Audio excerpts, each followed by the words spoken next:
live on a Monday. Happy Halloween to everybody out there. It's a special Monday edition, Halloween edition of Under Review. Guys, what's up? Tyler, Steven. Happy Halloween. We got our costumes out here and everything, guys. Halloween. I think I look the best. I'm not going to lie. I don't know. For those of you who don't know. What is Steven? Can we create a poll like what Steven is? This is a flying squirrel. Because I got the wings, you know. It might be a onesie, it might not. We won't talk about it. It fits him so perfectly. It does. Cole, the only reason he's wearing a mask right now is because I said no one would actually know who he was with the mask not on. Because he just looks scary. It's me, guys. Don't worry. It is me. It's not actually Kylo Ren. It is Blues me. cover. I was going to say, no one knows even who he was. So we're doing Monday episode today.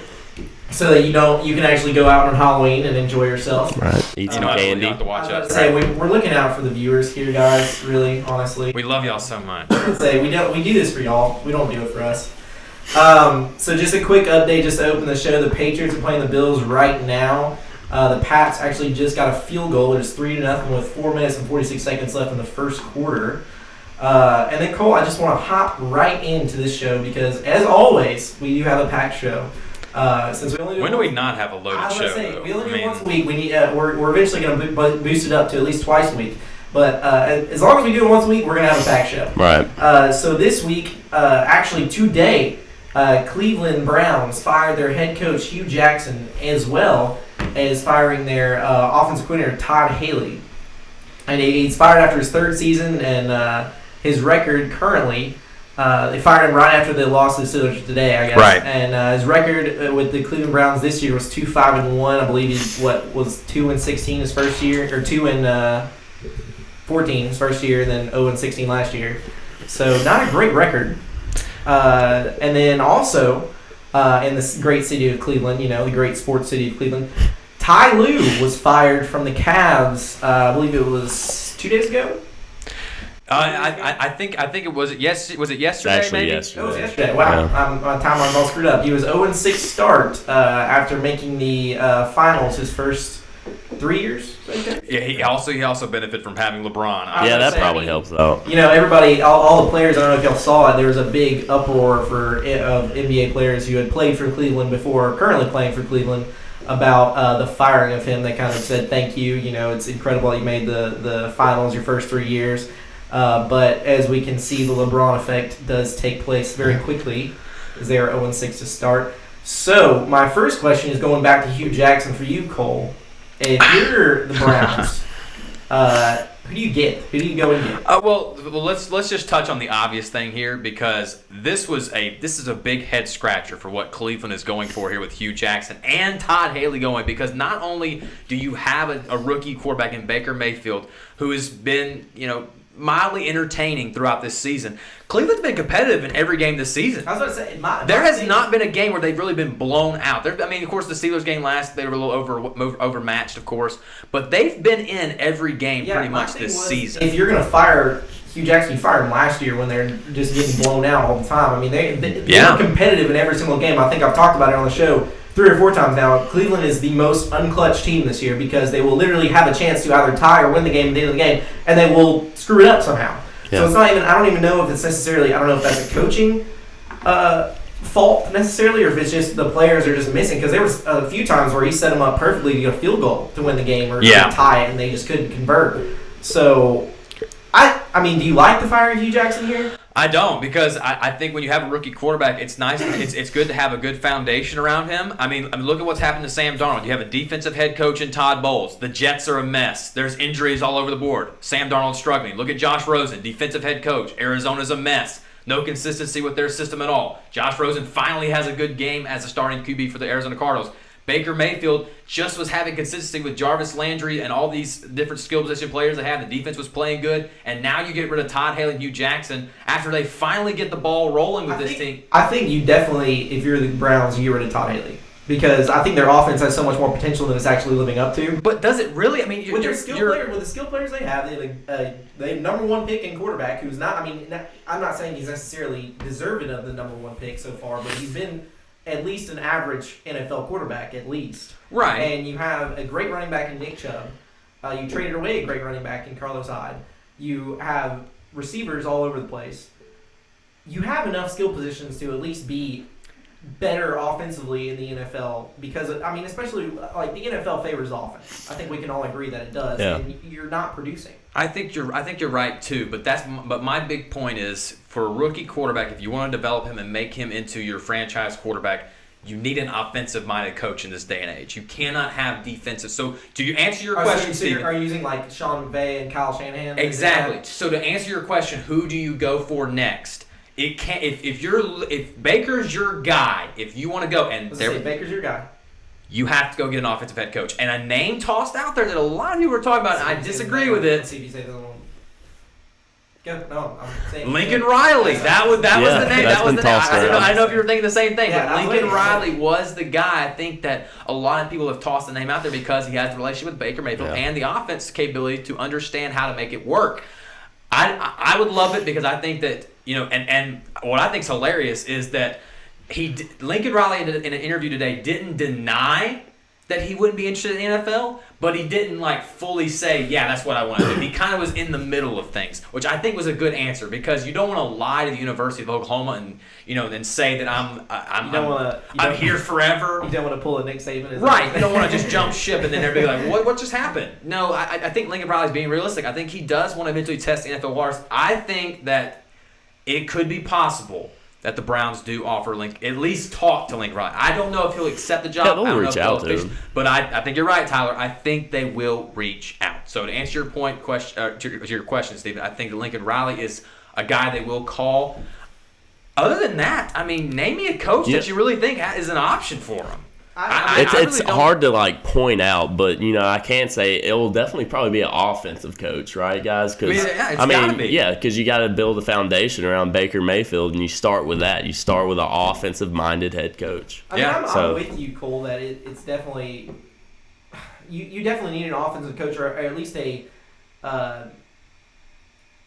offensive coordinator you can kind of go along with for the long ride for your young quarterback. You want an offensive coordinator you can keep around, not one that you just are thinking about firing or is not living up to your potential. I think that's why you fire Todd Haley here. I don't necessarily know if you fire Hugh Jackson. I don't know if he's done a terrible job. I mean, Cleveland's just been a dumpster fire the past 2 years. Absolutely. I don't think that's necessarily Hugh Jackson's fault, though. I think that's just bad management. Right. And so, to me, you definitely fire Todd Haley just because if I'm going all in on Baker Mayfield, this is my guy, this is my long-term solution, then I'm getting a offensive coordinator who is either eventually going to be my head coach or somebody that I can definitely live with long-term. Even if they make mistakes in their first year with Baker Mayfield, I can live with them the potential that I see in that offensive coordinator to eventually get Baker to understand the plays and get the offense to buy in. Kind of like the Falcons with Steve Sarkisian. The first year the offense was just terrible compared to the year before. But now this year, their offense is getting back in stride because you hear it all the time. It takes a year or so for just the quarterback alone to completely understand the plays and to go along with the system that offensive coordinator wants to instill. I think you're right. I think this is a very important move by Cleveland, and this is an organization, and this is why my biggest criticism of when everybody was talking about how Baker Mayfield and the Browns were going to do this, going to do that, going to compete with everything in the AFC North, and going to pull 7 games or whatever this year, I kept saying this is not an issue of Cleveland's roster or their coach. The organization as a whole has just been a mess for a long, long time. There's something not right with the bigwigs up with Cleveland when it comes to distributing. I don't even think it's just Cleveland Browns though. You can say the same thing with the Cavs. I mean, it is, and that's what I was going to allude to. Dan Gilbert is just as guilty of being a terrible GM for the Cavaliers as the Browns are right now. Well, who's the owner of the Browns? Who's the owner of the Browns? I don't know. I was about to Google it. But the GM isn't Dan Gilbert. The GM is Dorsey. Huh? Dorsey. No, not for. No. It's Cavs. Is it Altman? Yes. Altman's. So then Dan Gilbert is the. Jimmy Haslam is the Browns owner. Jimmy Haslam. Okay. So and then so that means Dan Gilbert would be the. He's the owner team. Okay. So regardless, whatever level you want to rank them, the Browns and Cavaliers have had a bad. The upper management of both teams have just been bad, and you drove away LeBron not once but twice if you're the Cavaliers. But I don't. I mean, they haven't had a great coach yet, though. I don't think Ty Lue was a good coach at all. No, absolutely not. So I mean, I don't consider that a firing that wasn't gonna happen. I thought I love LeBron. I love watching LeBron, but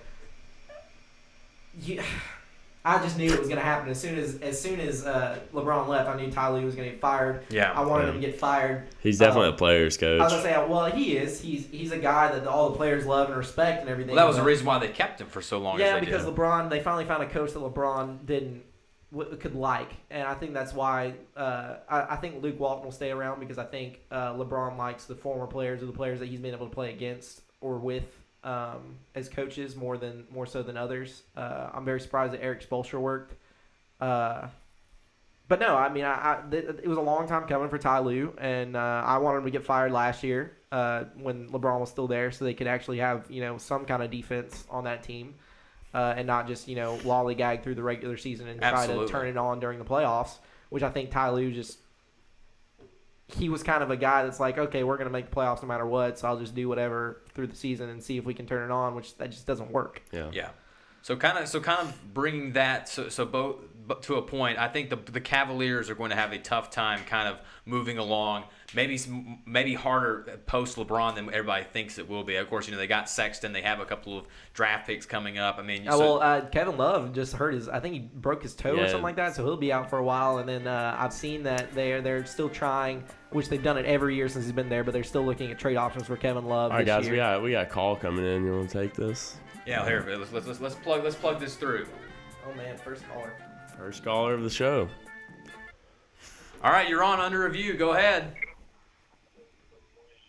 Who are we talking to? Oh, and we lost him. All right, so great first call. So great first call. Our first call doesn't go through. But call the show if you do want to talk. We'd love to hit you up. We're about to get into our LSU Alabama preview for this week. A big game coming down in the Battle of the Bayou. So if you want to call the show, 205-317-4906. We will take your call. Tyler, the producer, will put you through. Not necessarily will keep you on, but not necessarily keep you we'll on. Do our best. But we will try and put you through. So before we get into the Bama LSU preview, I do want to touch on the Red Sox winning the World Series last night. They went 4-1. I believe the score was 5-1 last night. Correct me if I'm wrong. But it was 5-1. 5-1. 5-1. Look at there. I know some baseball. Who knew? Dakota, by the way, Dakota wants to say, Stephen, what are you? That's what he's asking. I'm a flying squirrel. I told you, some people would just not know who you were. I mean, I told. Okay, if you would have tuned in at the beginning of the show, you would have seen the wing. Well, you need to keep your hood on. So it's hot. Every now and then he can just throw it on just to remind people that he is a flying squirrel. He is in fact with the hood. You can't even tell. It just looks like ears. I look like a mouse. Let's be honest. Well, you kind of are a mouse. I'm a mouse. Anyways, so before we get into that, Red Sox win the World Series, 4-1. My question is, after this, I think we all saw this coming. I think Red Sox were the best team in baseball all year long. There's too much talent at every position. They're just so balanced over the whole season. They're so balanced. So here's the question, guys. This has been thrown around. Is this the greatest MLB team, the greatest World Series champion of all time? No. I don't know. I don't know. Are they up there though?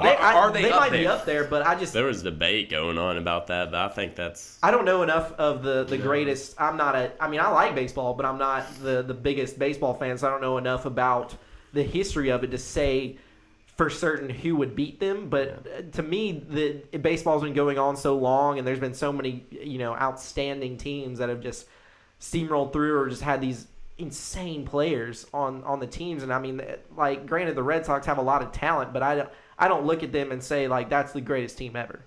Yeah. Well, I will say maybe not the greatest team ever, but the accomplishments that they had in this postseason are pretty spectacular. You beat a 100-win Yankee team, the defending champs, the Astros, who had 100 wins as well, and then you beat the Dodgers, who are back-to-back NL champions for 2 straight years. That's pretty impressive. And let me just say this. The Red Sox beat all 3 teams handedly in every series. Yeah, they did. But I'm not trying to shortfall any of their accomplishments or say that they're not great championship team. You just think against some of the top 5 World Series teams, you think that they're maybe like what, maybe 5, 6, something like that. Maybe they're that are in front of them. Yeah, maybe they crack the top 10. Maybe, yeah. Like I said, I think they cracked the top 10. I can't make a legitimate argument with this, with stats or even with your lack of baseball knowledge. Lack of baseball knowledge going on up here. Lots of football, lots of random stuff, but no baseball. So. I think the 2009 Yankees are what a lot of people are comparing this year's Boston Red Sox team to, and I think that was a pretty stout team. Of course, that was with Mariano Rivera being the closer, and Derek Jeter was on that team as well. So a lot of stars. I think I'd still take the 2009 Yankees over this year's Red Sox team, but I think right now this Red Sox team is the best team by far in the league. But you're taking this Red Sox team over any of the other Red Sox. Yeah, I think you could take it. It's definitely top 5. I don't know if you can put them up there. Number one, the best Red Sox team of all time. Yeah, absolutely. I mean, this team features a lot of some good pitchers. I mean, Chris Sale, David Price. I mean, these are some really good pitchings. I mean, and the bats were good. And the thing is, not only did their all-stars show up in the World Series, but their role players were so good. I mean, you have JD Martinez. He's a designated hitter, and he's probably going to win the MVP for the AL. That's ridiculous, and it's never been done. So that's pretty spectacular. World Series was great. Red Sox are the kings, so Boston can celebrate again because. So my question is, your question was this the best World Series champion team ever? Mm-hmm. My question is, this is yet another championship for Boston. Is Boston the best sports city? And that's been thrown out. I think that they're on top right now, right? Guys? I mean, currently, right now. Like they have the most championships. They have the Pats. They have the Pats. They have the Celtics and the Red Sox and of course the Bruins. And the Bruins have won a Stanley Cup in the last 10 years. 10, They've all won a championship in the last 10 years. In the last 10 years, all okay. So yes, I mean Boston is a premier sports town. Yeah. I would say historically, I think LA may have an edge just ahead above Boston. So why do you say that? I don't know. I think there's a lot. First of all, there's more teams in LA. That's one thing. But I think if you're talking about championships, maybe Boston is ahead of LA. But I think that you look at every team that's in every city. I think New York, Boston, LA. Who else would you put in there? Maybe Dallas. Maybe Dallas. No, I wouldn't put Dallas. No, in there. Not Dallas. I could group Texas together. So we'll say LA, New York, Boston. And there's got to be one more city out there. Can we put Miami in there? Maybe no, not Miami. So many cities. Those 3 are just the cities that have great teams. Maybe Pittsburgh in of there. all. Maybe, but see, man, it's tough. Philadelphia, maybe Philadelphia. Now with the Eagles winning the Super Bowl last year, you have. But the Phillies don't have that many. The Phillies, no, they're not great. The 76ers don't have way. So I guess maybe if you're basing off of championships, I guess Boston is your best sports team. My thing is, I just think that the most interesting sports. Gus makes a good point. Chicago is an interesting one too. Of course, Bulls, White Sox, White Sox, Bears. I mean, so I think each city has had a dominance of different time periods. I think Boston's is right now. But LA's was a different time period. Chicago's part of my thing is too that a lot of these cities that we're naming besides New York, Boston, and LA is they have one good team. So your argument is that at one time, one team from that certain city was dominating, but in Boston, all the teams are pretty good. That, and then there's also the fact that, Chicago White Sox have never been like the Cubs. The Cubs just won a championship in, since like 1920s or something like that. I mean, it's not like there's other teams besides the Bulls or the Bears had a run. Jacob names Atlanta, and then that's just that's so far out of this conversation. It's so sad. Atlanta's not even close in this Atlanta's conversation. the heartbreak city, man. Yeah, no, Atlanta is the biggest sports tease in all of America. Yes. Biggest tease. I think you are right. I think Boston might be. Just because of the success of all the sports, not necessarily even at one time, just overall the history. And because they're so relevant every year. All their teams are relevant. The Celtics have had bad years, but you don't see them. Even recently. So 1, 2, 3, rank them for me. I'll go Boston 1. I'll go New York 2. LA 3. I'll go LA 2. LA 2. I'll go Boston. Just because LA, the Knicks. Chicago. Just because the Knicks. That's true. I didn't think about. Okay, so yeah, I'd probably put LA number 2 because the Lakers have been much more relevant as of late than the Knicks have. Even the Clippers have been more relevant than the Knicks. That's true. So I think you're right. For right now, Boston is the you do have the Giants and the Jets, though. You do have two football teams. All right, we'll move on. We can go on all day about that. We can go on every single city in America if we get. Maybe one day we'll do that. Maybe we will just rank maybe like the top 10 cities. I've seen one thing where they ranked the top, I think, 3 athletes or the top athlete for each city. From each city? From each city. We might do that one day. We might do that. It was actually pretty interesting. We might do that. We might get all of our takes. I was going to say a couple of cities had the same athlete for the same the same athlete in 2 different cities. So that was pretty interesting. All right. Anyways, moving on to the big matchup next week that Cole is fired up about. Oh, so fired up about. Absolutely so fired up. I think he told me 4 times to make sure we had it in the show, so I had to make sure it was in the show, guys. It's a necessity for this week. Alabama. The great Alabama is playing at LSU as a top 5 matchup in college football. It's going to be a great game. It's the first time that the mighty Alabama has been tested or will be tested at all this, maybe even this season, at least regular season. I think it's a great matchup with a stifling defense in LSU and a historically great offense. Word usage, Tyler. You hear that? Stifling. Hey, I love word of the day, man. Hey, word of the day. Maybe word of the day. We start word of the day. Steven, stifling. Word of the day. There we go. I have my own theme music now, apparently. But no, I mean, it's the stifling defense of LSU and the historically great offense of Alabama. Going head to head. I think both sides match up pretty well because the defense of Alabama has been their weaker point and LSU's offense has been their weaker point, and you go vice versa. The line right now, I looked this morning. It was 14.5 yesterday, Bama. Now it's 14, Bama. Can you believe that? Can y'all believe that LSU is a 14-point underdog at home? I said the same thing. Night. If you're LSU in Death Valley for a top 5 team, does that not just fire you up if you're LSU playing at home, knowing that you are a 2-touchdown underdog at home? I was saying, I don't know if you saw in Death Valley. I don't know if you saw Joe Burrow saying that he wasn't scared of this matchup. He doesn't think anybody should be scared of this matchup. If they are scared of this matchup, they need to stay in the locker room. I agree. I mean, look, this is if you're a recruit and you go play for Alabama or LSU, this is the game that you look forward to. This is the game that you prepare yourself for to play every single year. You want to try and make sure you're ready for it. Look, it's been called the Saban Bowl. I mean, it's some people think that this is a bigger rivalry than Auburn. I mean, some people think that they hate LSU more than Auburn. I think I disagree. I think Alabama fans would say they probably hate Auburn more, but.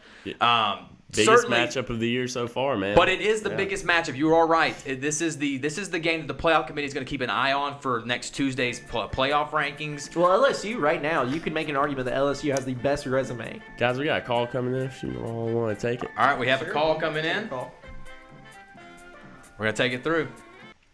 All Welcome to Under Review. What's up, man? How's it going? Go ahead.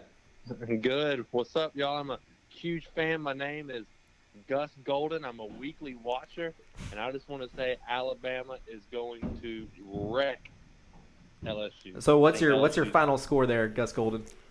Final score 38-10. 38-10. So you the brakes off of LSU, man. Wow. So you don't think LSU has a chance? I think LSU's overrated. Oh wow! Even with their wins, their quality wins they have. I mean, if you really look at their quality wins, they beat a mediocre Auburn team. They got beat by a decent, at best, Florida team, and they beat a Georgia team that can't win a big conference game on the road. So I think they're in for a rude awakening in Death Valley. Okay, so Gus, give me your keys to the game for how LSU could possibly pull this up. Obviously, you don't think they will, but just give me some factors that you think would play if LSU were to pull this upset. What do they need to do? Oh, man, I think their secondary is going to have to – they got to play big. They got to force Tua to turn the ball over, which I don't think he's done all year. He has not. He has not. They got to force Tua to turn it over, and I think Joe Burrow's got to be that guy. Which he has shown, of course, against Georgia and then, of course, against Auburn. I mean, even though it doesn't look like a great win now, but against Auburn he was clutch. He has shown that in the clutch time, but he has to have that all game. He can't make mistakes. I agree. I'm just going to leave it at that. All right, agree. Thanks for calling in, guys. Thanks, Gus. Thanks for calling in.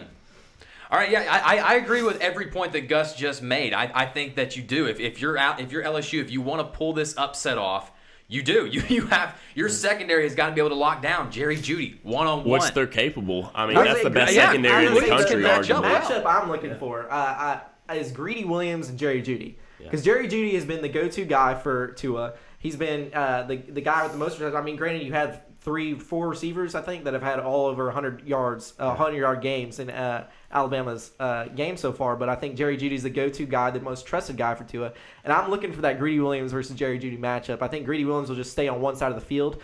But I think that's an insane matchup. It's the stuff you look for when you're watching NFL these days. You look for the cornerback, a wide receiver matchup. You look for that those Jalen Ramsey matchups, or you used to look for the Josh Norman matchups. I think that's going to be fun to watch. I think LSU's defensive backs in general this year have been insanely good. Like Gus pointed out, I think that he said the defensive backs have to play out of their minds pretty much. Yeah, and, I think so too. I mean, it's the best defensive backs versus the best receiver group in the country. I agree. Another point to be made, this is the best offense LSU will play all season long. Yeah. I agree. This defense has not seen a quarterback and receiver combo like they will see with Tua, Ruggs. You know, I mean, look, Damian Harris is good. The big factor I think is going to be in this game is the fact that Devin White's not going to be playing in the first half. That's so terrible. Now Devin White's not going to be able to go play against Damian Harris in case Damian Harris slips out of the backfield for passing as well. The thing about Alabama that's scary is you have 4 running backs that are all capable of starting for pretty much any team in the nation. Yeah, absolutely. So you can cycle them in and out. So even if Damian Harris, I mean, I don't even think he's had to run like more than 15 carries a game, and he's their starting running back. So you can cycle them in and out, so you just have fresh lays continuously throughout the game. So that's just a killer. I think another factor to watch is if both lines of scrimmage. If Alabama can win, because how Alabama's beaten LSU in the years past, even when they've had these great teams, they've won the line of scrimmage on defense. Yes. That's how usually this game's determined. But look at it this year, guys. Like the change. It's wide open. Alabama's offense. Yeah, it's a wide open. That's offense a great for Alabama. point, Tyler. I think that LSU's defense normally matches up great yes. against Alabama's offense because they play similar styles. Yeah.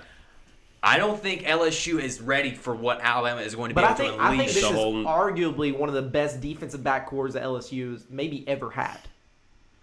Dakota makes a good point. He says, is it the best receiving core that they face, or is it just because you have an all-star behind center? I think that's a good point. I think this is the best quarterback they will face. Maybe not the best receiving core. Maybe Ole Miss's receivers were better. Obviously, Georgia. I think Alabama's. You can make an argument for different receiving cores across the nation of how good they are. I think Jerry Jeudy is definitely the star of this group, and then you have guys that have played.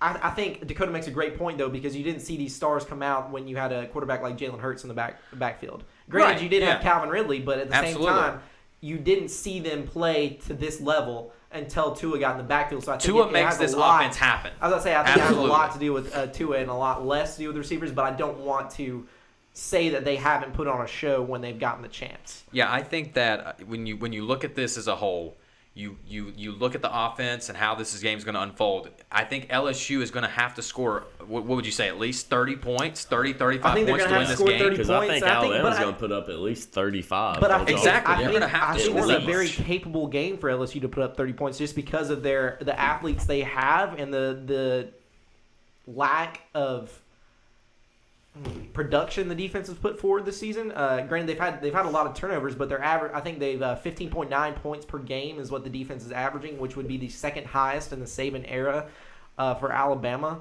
So it's not a bad defense by any means. It's just not up to the Alabama standard. So my point with the line of scrimmage is winning it is if Alabama, I don't think, can put the same pressure that it has in years past on the LSU offensive line. So I think LSU can open up that running game a little bit more, which will allow Joe Burrow to do what he wants to do and be the star of the game, kind of. Like Gus pointed out, I think you said it, Cole, is Joe Burrow's got to be that guy. That's how you beat Alabama. He's got to be the Steven Garcia in 2010. He's got to be the Bo Wallace. He's got to be the Chad Kelly.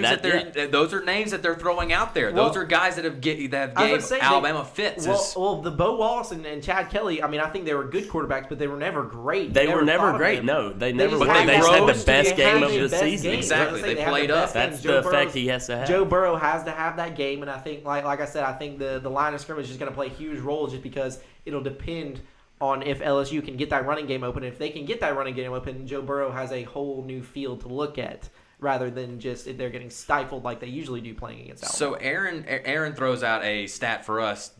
For the last 5 seasons in Death Valley, Bama was tied or trailed going into the fourth quarter. They have not led the last 5 times in Death Valley. That's a good stat. Have and not Tua gone hasn't into the even fourth played quarter the fourth quarter. So. and that's another good point. Tua has yet to play in the fourth quarter. Well, we'll have to see. He's been banged up. I think this bye week came at the great time for Alabama and LSU probably. Can y'all believe that it has been 7 years since LSU has beat Alabama? That's crazy. It doesn't feel like no, it doesn't, because this game's always close. Because of Aaron's stat right there, I think that's why it doesn't feel like, is because every year it's such a close game, or it has been so narrow victories for Alabama. It doesn't feel like it feels like a great rivalry game, even though it's 7-0 Bama in the past 7 years. It's such a crazy to think about. This game has the potential for. I don't think Alabama will lose. I have Alabama winning, but this game definitely has the potential for LSU to make an upset here. For LSU to upset, this is my thing, and this is my biggest key to the game. If LSU wants to win,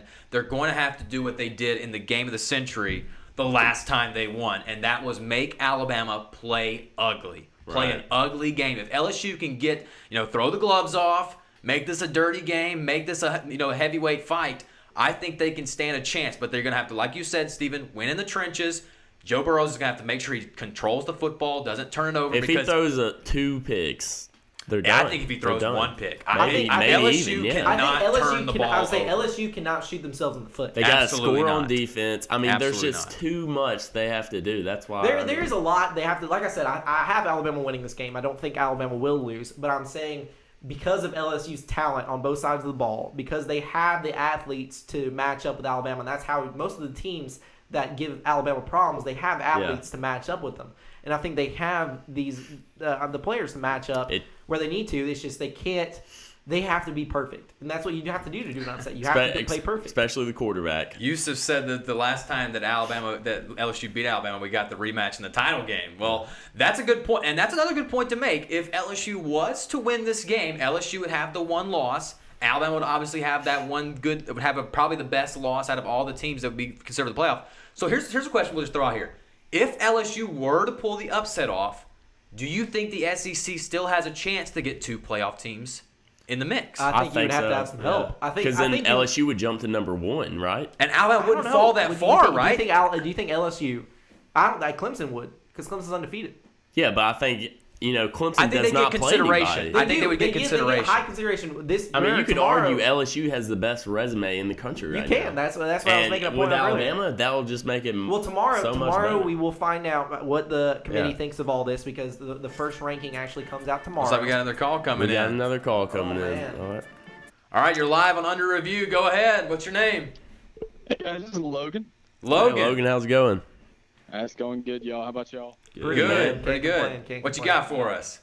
I really enjoyed the show. Just kind of a quick question going back to LSU, Alabama. And this just kind of goes back to Ed O and his, and his legitimacy as a great coach. I think he's a player's coach. I think he has the right intentions. He's an LSU guy. I think he does what's right for the program. But I just wanted y'all to get y'all's opinion on the percent of chance that Patrick Mahomes is Ed Orgeron's illegitimate child.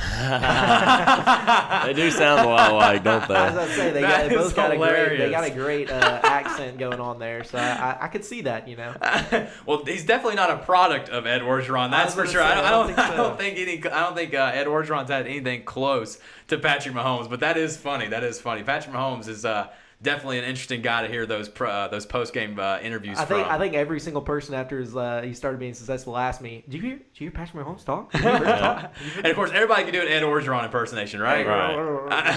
You just got to get a grunt a little bit. It's so great. That's awesome. Logan, what's the percent of that you have LSU or Alabama or LSU winning that game? I'm going to What do you lean towards? Alabama, 96.4. Wow. 96.4%. So pretty close to 100%, huh? Yeah, just because I think Ed Orgeron's speech could throw Nick Saban off so much. It might give him a chance. besides that, no, I think LSU does not have the offense to keep up with Alabama. But yeah, just want to see what y'all thought about him being an illegitimate child. Kind of seems like Orgeron kept him in the basement until he was 16 and then taught him vocabulary. I like it. He taught him how to play quarterback. Yeah, well, thank you so much for tuning in the show and calling in, man. Hey, guys, keep doing what you're doing. It's a great show. Appreciate it, man. Appreciate it. Oh, great call. Great call. As I say, it was a great call. I think he made a great point, actually, saying that Ed was a player's coach, because I think that plays to his advantage a lot. He gets the players. I think that's what makes him a successful coach this year, is he's gotten the players to lay it all on the line for him. So absolutely. I think that was a great call. So, actually, I want to, before we move on, I want to get each of y'all's final score predictions for this Bama LSU matchup. Cole, do you have I am going 38-20. I think that Alabama does cover the spread. I think that it's a close game in the first half, like it always is. I think that was a great point by Aaron about saying that going into the fourth quarter, again, it's either tied or Alabama trailing. I don't think it's going to be that case. I think Alabama will be in control most of the game, but LSU will try and keep it close. But I think in the end, I think Alabama just pulls away just too much. I agree with you a little bit there, Cole, because your part about Alabama trailing, because I don't think they will, because their highest scoring quarter is the first one. Every game it seems like they come out strong, which is normally not in Alabama. Alabama's normally a team that comes out very slow and then wears the team down and then works their way back up. So this is different. Tyler, do you have a... Yeah, I'm going to say 45-17, but okay. I'm actually going to say it's close for first quarter just because, I think that atmosphere is going to be, oh, man, that atmosphere is going to be loud and bumping. I was going to say, I wish I could go to that game. That's going to be one of the games you want to go to. Right, exactly. Night game in Death Valley with number 1 versus number 5. I think that's insane. And there's going to be some added, just extra flair from these fans absolutely. Because they're such big underdogs. They are going to be fired up. I think these players as well will be fired up. It'll play a big factor, so I think you can look for a close first quarter. I think it's going to surprise us. And then I think, Alabama's obviously going to pull away after that. I think how close the game will also be determined by the first quarter of what happens in that first series. Does LSU get the stop? If Alabama gets the ball, does LSU get them off the field for the – have they been stopped on the first drive at all this season, Stephen? That's what I'm saying. That's crazy. I think that's a crazy stat. That is a crazy stat. But if LSU can get Alabama off the field their first drive, if they get the ball first, or LSU score first if they get the ball first, I think that's a huge Alabama's factor almost averaging 28 points in the first quarter, right? That's what I'm saying. So starting out the gate early, I think LSU's going to have to be great. I think this is the first game. Quarter. So my prediction, I think this is the first game that you will see Tua actually play a snap in the fourth quarter, right? So I do think it'll be more close than it has been all season, but I think Alabama will pull away. I just think they've got too much firepower on that offense. I think it'll be a 42-21 game. I think that it'll be a lot of touchdowns, not many field goals. Not used to seeing that for LSU, Alabama, but I think I agree with Tyler. I think just from the atmosphere and the hype of both teams, everybody's gonna be hyping up all week long. There's gonna be shows on ESPN about it. There's SportsCenter's gonna be doing topics about it all week. So I think it'll be just so much hype and so many nerves for all these players, especially the young team, because Alabama does have a young team coming into Death Valley in a night game for the first time. I think it'll be interesting to see, and I think you will see a few mistakes from Alabama as well at the beginning, and that's why LSU will keep up until Alabama figures out how to put it away. So we have a question from one of the viewers. Dakota wants to know, if LSU wins and, of course, wins out, and then Georgia wins out the rest of the season, does that make Georgia look better than Bama possibly getting into the playoff because of scheduling, is his question. That's a tough question. No. Because LSU's already beaten Georgia. So I think it would be hard to put Georgia in the playoff. Georgia's going to play Kentucky, but at the the same 12th time, team. You can use the same argument for Alabama.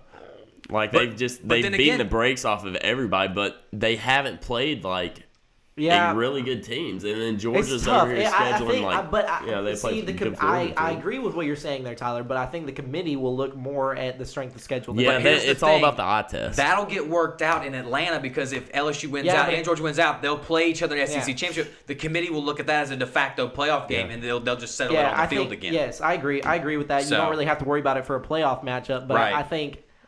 Same situation as last year, Auburn, Georgia. Yep. It's a de facto playoff game.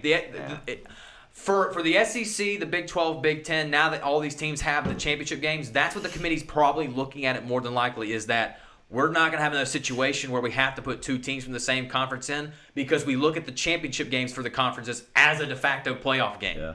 You win that, you're in. I think it'll be a great matchup if that happens. It'll be interesting to see how the committee will handle the chaos going on. If LSU ends up beating Bama and, how they handle it and how far Bama slips because of their lack of strength of schedule. Stuff like that will be interesting to watch for. I'm excited for tomorrow and actually see how the committee lines everybody up with this past weekend. So, transitioning there a little bit there, guys. So, we're going to move away from Bama LSU. Move into the weekend rewind for college football a little bit here. First game, biggest game of the weekend, Georgia-Florida. The world's largest cocktail party? World's largest cocktail party, of course. Gracious. So, the game, the ending score made the game look a lot less close than it actually was the entire game. Georgia-Florida was a very close game. Florida was actually leading a few points during this game. I think that Georgia just kind of, their offense was just better than Florida's. In general, I think Florida made a lot of mistakes on defense. They lost a lot of assignments, left some guys wide open. I think Felipe Franks is like this hot and cold on the field. Where he's so inconsistent. As I say, he'll make this great pass in between two safeties and just hit a guy in stride, and then he can't hit, the ocean. I mean, that's what we talked about last week, guys, coming into this game. It all depends on Felipe Franks, and that's what it ended up being. I think Fromm looked better than he did the week before. Yeah, he's improved. But I still think that it wasn't necessarily him just looking good because he had some wide open. I mean, there was just blown coverages all over the place for Florida. I mean, he just had some wide open receivers. And so I think his stats kind of don't tell the whole story there. But I do think he looked better than he did before, and I think even Florida, even with their quarterback whisperer of a coach and Dan Mullen, I just don't think they can do it with a guy like Felipe Franks. Yeah, I don't quite understand the Jake Fromm situation. We've seen him regress so much. I mean, last year you watched this guy, but I think the reason we've seen him regress is because he lost those two backfield guys. That probably they definitely took pressure off them. They lost their defense. DeAndre Swift. Coming into this year, they talked about DeAndre Swift being one of the best running backs, not in the SEC, but in the country as well. So. Yeah, I think this is more so the case that Georgia has had maybe last year the schedule just worked out for them better, and maybe they had some. Maybe you're right. Maybe the two guys that they lost, obviously Sony Michel and Nick Chubb, those are world-class talents that both those guys brought in the college ranks. And Swift and Holyfield are not a Chubb and a Sony Michel. They were two athletes on their own, of course. But I think Georgia is really trying to recover that magic that they had from last season. And I think Fromm is – I think you're right. He did digress a little bit, especially you watch the Florida game. I think he got his mojo back a little bit. But in that LSU game, that Georgia team looked very, very – just out of place defensively. The offense looked out of sync. But Saturday, I think some things got fixed. I think Kirby Smart and this team's back on track.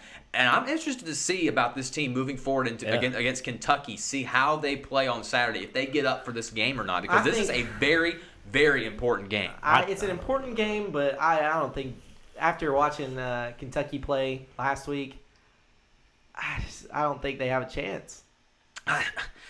We say that, but any given Saturday, somebody any team Saturday can show up and beat any team. I think maybe Kentucky played down to Missouri's level a little bit. They had a down week. They played sloppy. Maybe I just didn't see a potential East champion in that game. It's the same situation. Going to this Florida Georgia game this past weekend. How's the quarterback going to do? How's Tyler Wilson going to perform?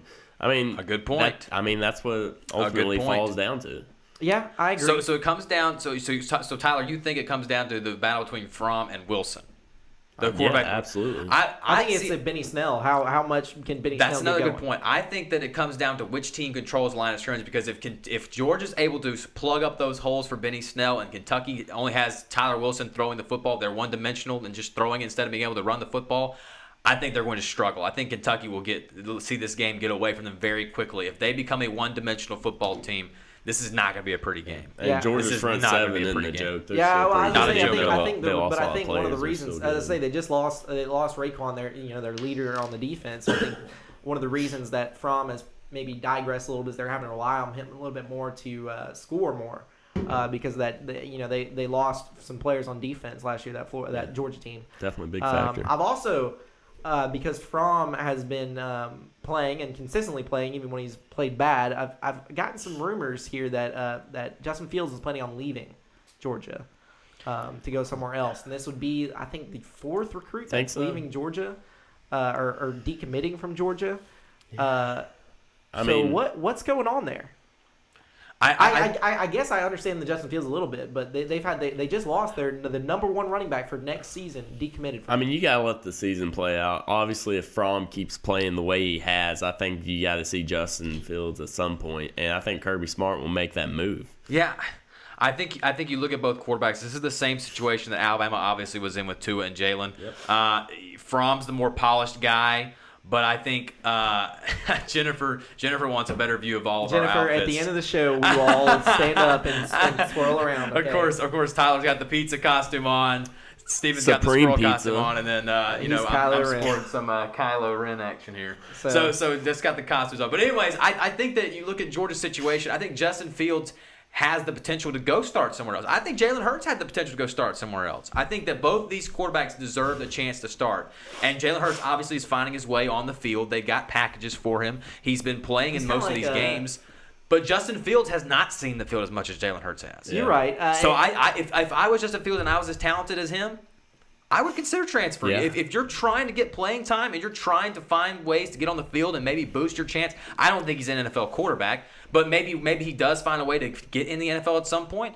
Your best chance is to go somewhere else because right now Jake Fromm is Georgia's guy. It's been made clear by Kirby Smart that he's Kirby's such guy. a Nick Saban guy that he's good with a good game manager who's not going to turn the ball over, that's going to be smart with it. He doesn't want to just throw a gunslinger in there. I think Justin Fields has the potential to be kind of like Tua was last year, where Tua, played just the end of that second half of the national championship game, ended up playing great, and came in this year and just all out has done amazing. I think Justin Fields has that same potential that Tua does. Gus reminds us that this is the similar situation also to Kelly Bryant and Clemson, and he said he wouldn't be surprised if he made that transition, and I wouldn't be either.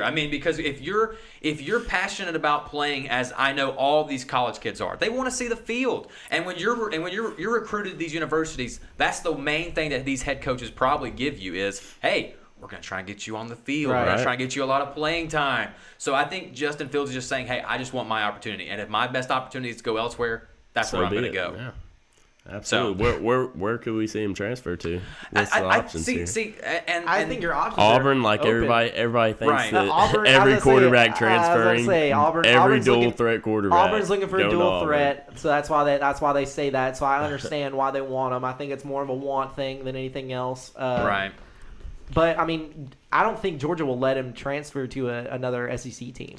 Let him? You don't think they'll let him? I don't think they would want to. Obviously he can transfer wherever, but right. That's what I'm. Yeah. If you're Kirby Smart, you don't want him to go anywhere in the SEC. If you're Justin Fields though, and you are you're recruited by Georgia, and you commit to Georgia, and you play for Georgia, you're gonna say you're gonna transfer to their biggest rival. Hey, let me just say this. You could if most Georgia players just transfer to Auburn. So that's tough, man. Gus Malzahn, would you not want Justin Fields? Oh yeah, I'm not saying don't want him. Can you imagine Justin Fields in a Malzahn offense? We've been asking this question. Malzahn just needs his quarterback. Like we've been saying this for how long now, guys? Since Nick Marshall. We assumed Jarrett Stidham was going to be that guy, but I don't think he fit his offense as well as everybody thought he would. I think Justin Fields would fit Malzahn's offense perfectly. So to answer your question, I do see Justin Fields transferring to maybe another school. I was going to say he'll transfer to a team that could use his abilities best. But you have situations as well where these players think they're great, and then they turn out not to be so great once they actually get the opportunity, like a Blake Barnett, for instance. And you're right. I think that Justin Fields has shown maybe better flashes than maybe a Blake Barnett did. I agree. But I see your point. I see your point. I see that players, maybe when they finally do, it's all on them and they're the guy. Maybe they don't perform as well as when they were just in the backup role and they just saw some playing time. Moving on to another game this past weekend that actually wasn't we kind of touched on just for a second there, but I just want to touch on y'all's feelings on the end of the game. Kentucky made a great comeback against Mizzou there. I think we, like I said, we touched on it a little bit. I think Kentucky just kind of played down. They thought they could easily win this game. They couldn't. And they had to make a last-second comeback. Actually threw the ball, I think, with 3 seconds left or something like that. Get a pass interference. It was an untimed down. They got a pass interference. Right. And then they got an untimed down from the 2-yard line. And threw. You got a perfect pass, perfect catch, corner of the end zone right there to win the game. I was actually at a wedding when this happened. I was working a wedding, and shout out Down in Front. Yeah, Down in Front Production. Shout out. But Jake that I was working with, he tells me, okay, he's like 14-3, fourth quarter, Missouri over Kentucky right now. I'm like, oh, it's over. Thinking they might pull the upset or whatnot. Yeah, right. But I mean, that's crazy. That they made that comeback. I would never have. And Missouri did exactly what I think Georgia's going to do on Saturday, and that was they made Kentucky one-dimensional. They really took Benny Snell out of the game. Their defense for Missouri played phenomenal on Saturday against Kentucky, and Tyler Wilson, that offense struggled for the entire first half. It was 14-3 at halftime. They didn't score a touchdown in the entire first half. It was a very sloppy game. But it was a sloppy game from both sides because even though Mizzou, it was just sloppier by Kentucky, and they just proved that they need that Benny Snell to get them over the hump of being a mediocre team. But I mean, just watching parts of this game, I mean, there's just so many turnovers, just sloppy it was an play ugly all game. over. I mean, it looked like two Little League teams going at each other. But sometimes you need those games, to overcome adversity, and that helps teams going forward. I was going to say, maybe Cole made a point, where Kentucky might have taken this game and said, okay, maybe we need to up our game a little bit here for this Georgia game. Maybe they get hyped up for it. Because like I said, just watching that game. It's at Kentucky, correct? It is at Kentucky. Yeah. That's what I'm saying. So I think if Kentucky ever wanted to get Big Blue Georgia, Nation. If they ever thought that they could beat Georgia and finally take control of the East in football, this is the year. Who would have thought Kentucky football is playing better than Kentucky basketball? That's what I'm saying. I mean, because you look at it and the schedule is shaped up for them. They finally have a great player in Benny Snell. They have somewhat of a consistent defense. Their defense is really good this year. It's been very good this year. So I think that Kentucky has a chance. And if you ever wanted to make a statement, Saturday is the game. But if you go out there and Georgia mops the floor with you again, it's going to be they're going to go back to just being that 9-3, 8-4 Kentucky football team that we've always known to be. If they win, Mark Stoops, Coach of the Year? Absolutely. In the SEC, if Kentucky wins Saturday, I'm talking about the nation. I mean, he'd probably win in the SEC regardless. I think that's a good point. Lost. I think he could possibly be the Coach of the Year in all of the NCAA. Maybe. Who else would you put it in? Who else would you give it to? Maybe Brian Kelly. I don't know. I think Brian Kelly's actually won it already. I think he won it the year they went undefeated and they got waxed against Alabama. Yeah, he did win it that year. Before this past week, I think you could make a good case for Tom Herman as well.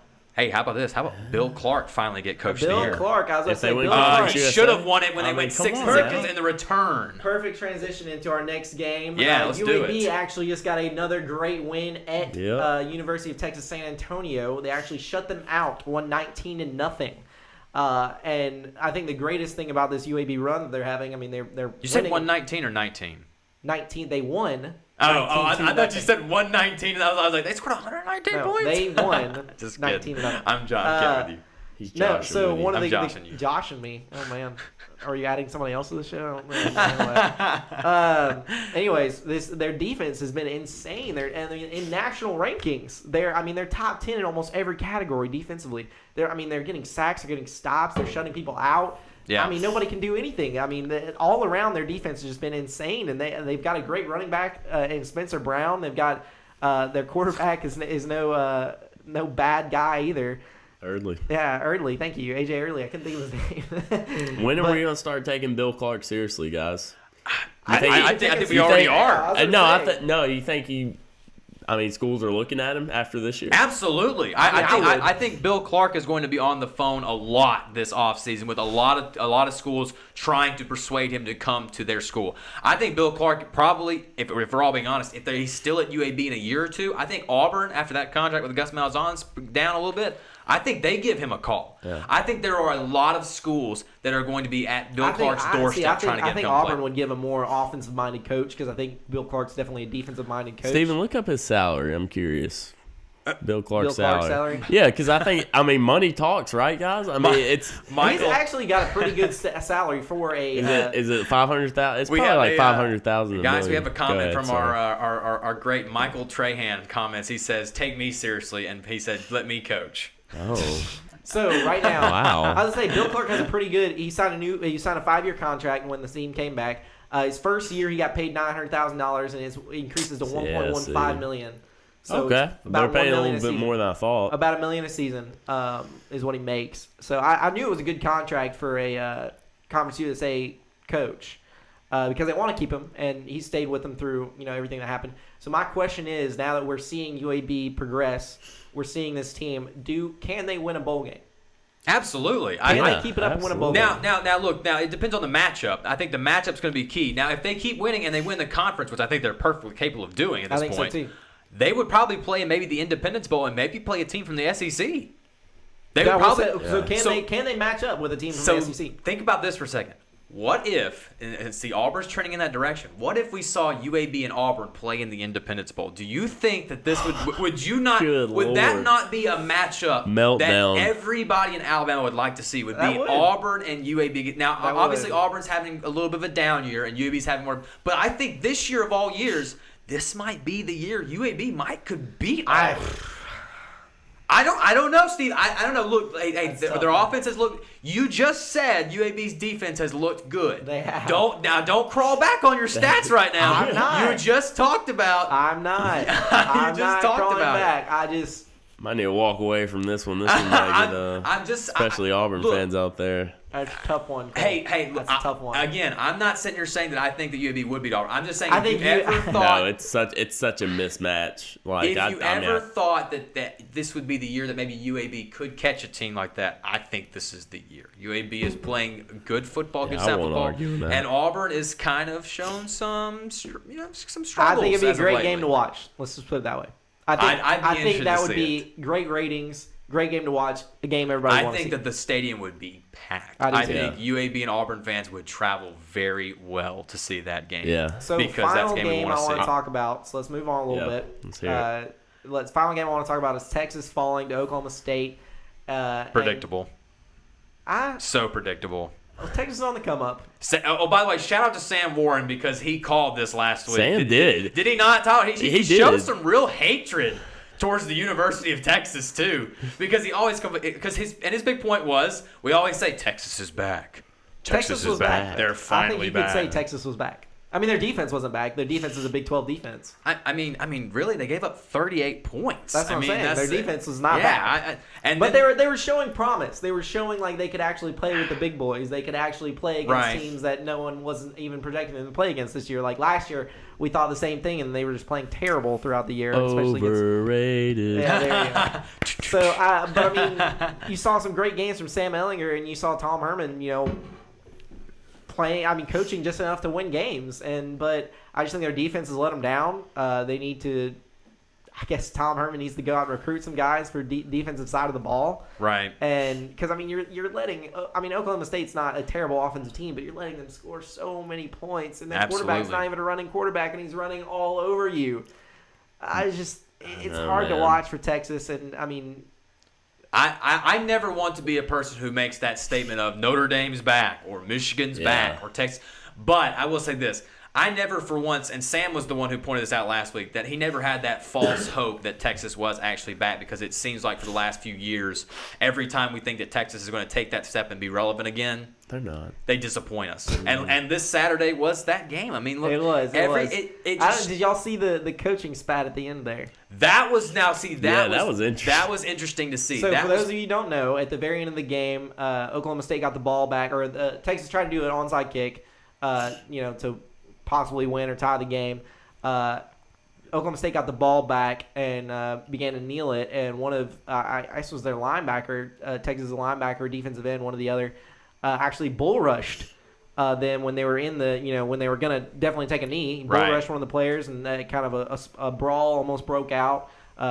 players ended up separating themselves, but Mike Gundy runs on the field and starts yelling at people, and then I love Mike Gundy. I do too. The mullet is awesome, so man. great. But then you see Tom Herman come out of nowhere and sprint on the field and start cussing and yelling at Mike Gundy. We had this in the SEC a few weeks ago, of course, with Derek Mason and Dan Mullen. It's crazy. And so we asked the question, who would win in a cage match? All right, so who would win in a cage match? Mike Gundy or Tom Herman? Gundy, he's a man. He's 40. He's not 40 anymore, but he's not 40. Mike Gundy's man. I think if you have a mullet, you automatically win. I'm 50 probably now. So. If you have a mullet, you automatically win. There's no contest. Sure, I don't know. Tom Herman's a pretty big guy. I think I might put my money on Tom Herman. But Tom Herman doesn't have a mullet, so I mean, it's a wash. It's just hilarious. We need this to happen every single week. We need to have a coaching spotlight. It makes it so interesting to watch because we see coaches go out of their element and get so emotional. When Tom Herman started raising his finger at Mike Gundy, and then Mike Gundy just throws his hands in the air like, whatever, dude. And then after the game, they realized they weren't even fighting about, the thing that the other one thought they were fighting about. Because Tom Herman's argument was that Mike Gundy was coming on the field to kind of converse with one of his players. And Mike Gundy was trying to get his players away. He was just trying to get his players away, which is so hilarious. Because then you see Mike Gundy after the game say, what do you think about Twitter, what Twitter's saying about the thing? And he's like, I can give a rat's ass about what Twitter has to say. I mean, it's just great. I love it. Mike Gundy is. Let me ask y'all this: is Mike Gundy one of the, how should I put this? One of the most outspoken head coaches we've seen in college football. Yeah, I would say him and Leach and. I was going to say Mike Leach. So we'll go Gundy, we'll go Leach. Saban's pretty good. I think I'd go Mike Leach, top one. Really? Leach number one? I would say Just his crazy stuff he says. And then I'd probably go Mike Gundy second. Then I'd probably go Saban third. Just not even Saban says crazy stuff. Saban just with the media, with how you don't even want to ask Saban a question. You don't even want to ask a dumb question. You don't. Even if it's a smart question, if it's the wrong moment, it's a terrible question. He will shred you. You don't he can just look at you. It's like asking Bill Belichick a question. When you talk to Nick Saban, it's almost like you're challenging Darth Vader. He's going to force choke you at any moment when you ask a dumb question. He gives you that stare down, and you just shrink. So you got Leach, Gundy. Saban probably's next. Harbaugh makes some good. Harbaugh makes some good ones. Yeah, he makes some good sound bites here and there.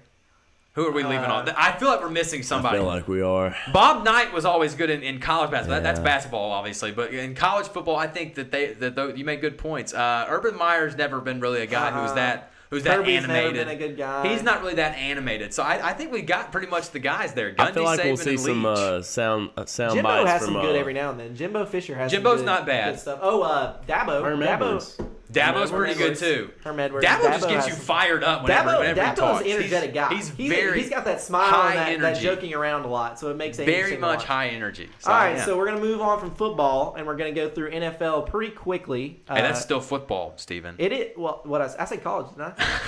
He said moving on from football. Moving on from football into football. Hey, Dakota makes a good point. Lane Kiffin, we forgot about him. Lane Kiffin, another guy who's a good point to put in that list of Gundy and all them. Yeah, I think he's another animated guy, of course, and he stays on the Twitter, on the tweetscape. Lane Kiffin's a great pick there. So, moving on to National Football League here. First game I want to talk about is the Bengals-Bucks, because we saw some Fitz magic going on here. Some Fitz magic. So we brought it back. So the Bengals are winning this game. We brought it back. The Bengals are just destroying Jameis Winston. Jameis Winston's thrown 4 interceptions this game, so they take him out. They put in Ryan Fitzpatrick, and I just love watching him because you have to root for him so hard. Just the beard alone, you just have to root for it. Just the beard, right? And the fact that he looks just like Conor McGregor when he has all that stuff on. Exactly. So, and you see Fitzmagic actually make a comeback to tie the game. They get a 2-point conversion and everything to tie the game, but then the defense lets them down yet again. I think they lose by the field goal, I think it's the only defense in the NFL that's probably worse than the Falcons' defense. It's the Buccaneers' defense. It's the Buccaneers' defense. So get rid of Jameis Winston. Get rid of him. I don't know. That's a good point. So let's discuss this. So I think you have to start Fitzpatrick. Right, but Winston was obviously the guy you drafted and was supposed to be your franchise quarterback. So moving forward, if Fitzmagic is supposed to be, he's not going to be your guy going. He's not going to be going forward. No, absolutely not. Yeah. He could be a guy that you could tool the next guy that you bring in. So do we move on? Does the Bucs move on from Jameis, or do they stay with the course and try and tool him next year? Trade Jameis while he still has trade value. Who is going to really trade for him? You can trade him for like a second-round pick. But I guarantee he might have lost some trade value after this past week, though. Right. So it's tough. But if you wait any longer, you're losing more. I agree. I don't know. I'd start. Your immediate solution is to start Fitzpatrick. I don't think you cannot start him after the first 3 games he had, and he just made that great comeback against a team that Jameis was struggling against. I know Jameis played good except for that game, but Fitzpatrick is just having a great year. I know he struggled a little bit, and you put Jameis in because you don't know what you're doing there. You don't know who you want to go with, kind of. But you just can't really make an argument for going against Fitzpatrick at this point. Or do you wait? This draft class of quarterbacks is not up to par with it's been in the past years. Right. You look at next year's though. You have some year like this upcoming years is going to be weak on quarterbacks. I think this is a tough spot for the Buccaneers because they're not going to compete in this division right now. You got Drew Brees, Hall of Fame quarterback. The Saints are playing fantastic. You got the Falcons are still a good team, even though they're struggling at times. But they're still good. I mean, they're still the Falcons. Still have a talented roster. Games every year. Every week. And the Panthers have played great. 5-2. I mean, they're still a formidable team as well. So I mean, or 6 you got to tank, right? Whatever. Anyways, you got to tank if you're the Bucs, right? I don't think you have to tank, but you have to accept the fact that you are the last place team in this division. So tank, because they're not like you look at the other teams in the division. Yeah, they're not even close. I see what you're saying. So do you just clean house if you're the Buccaneers? Do you just say, all right, we're going to trade Jameis, we're going to trade Deshaun Jackson because he's asked for a trade apparently. Right, apparently Deshaun Jackson has also asked for a trade. You still got Mike Evans. Do you keep Mike Evans around? That's Mike Evans. So you build around Mike Evans. You're kind of taking the Oakland Raiders stance here. Let's clean house and start over. That's what John Gruden's saying. I mean, just accepting the fact that, hey, look, we're not going to dominate our division. Our division is pretty much set in stone. We're just going to compete for the future and just trade away some of these other guys who are not going to re-sign with us because they want to actually compete. Amari Cooper was probably not going to re-sign with the Raiders, so they traded. The thing with that approach, that doesn't even make sense the way Gruden's going about it. You have your franchise quarterback in Derek Carr, and with Jameis Winston, obviously, it's just like, okay, man, like you see it, it's obvious, like get rid of him. Derek Carr, though, I mean, he's a franchise quarterback that you build around, and you're taking all these pieces around him and getting rid of him. And it doesn't make any sense.